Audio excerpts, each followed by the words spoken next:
All right, we've heard of using Botox to smooth frown lines, but it can also be used to treat the symptoms of TMJ. Here with more is Dr. Stan Farrell from AZ Headache, AZ TMJ. Thank you so much for coming on again. Thanks for having me. Now, this is something that the FDA recently approved, the use of Botox for. Yeah, it's been used for many years for treating headache, by neurologists and persons such like as myself.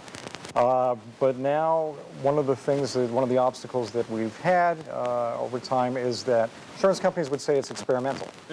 Now it's not experimental. It's proven. Okay, so the FDA has approved the use of it for headache, and also we use it, quite well for treating TMJ problems as well, which trigger headaches. Now, so it's a great tool to have for treating patients that have problems with their jaws and headaches. Now, we have a picture here of a woman getting an injection. Tell us what's going on here.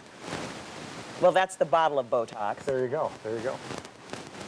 So that's what the Botox looks like, and the injection is very simple, very small needles. It's a little uncomfortable, just like any injection, but the result is comfort. Everything, the spasms, the pain that you're experiencing, it just kind of melts away, and then you can, start feeling a lot better. And how often would somebody need to get a treatment for that if they are suffering from TMJ? Well, typically, the injections last anywhere from 3 to 4 months, and the recommended, course is 3 times. Okay, in most cases, I found that once or twice usually does the trick. Now, what else do you guys treat at AZ TMJ? Well, we treat sleep apnea. So people that have CPAP machines and they're just not comfortable with all the hoses and everything that goes with that, we make them an appliance that pulls the jaw forward, stretches the airway open. They can breathe.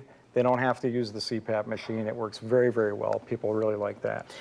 And since you said that the FDA has now approved it, you said that insurance companies will fund it. Does dental as well? Yeah, exactly. We don't work with dental insurance at our office. We work with medical insurance because most of what we do is more medical.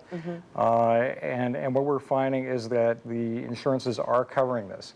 So we ask people, come on in and let us check for you and see if we can get the Botox covered for you, so you can be a lot more comfortable and not have the problems that you may be having, whether it's clenching jaw pain or chronic headaches. Yeah, well, TMJ is really important because a lot of people suffer from that, and they go through so many different types of treatment. This could be something that could actually be the one thing that works for them. Oh yeah, and it does. It does. We'll see people who have seen multiple dentists or different people and have tried different things, and they're still kind of suffering with it. And we find, if it's a muscle problem, the Botox, which typically, that's how it works, is it works on the muscle, this is the way to go. Who knew Botox would go from, removing a few frown lines to helping you with TMJ? Oh, exactly. Thank you so much, Dr. Farrell, for coming on. And for more information or to contact Dr. Farrell, just visit azheadache.com or aztmj.com, or call the number you see right there on your screen.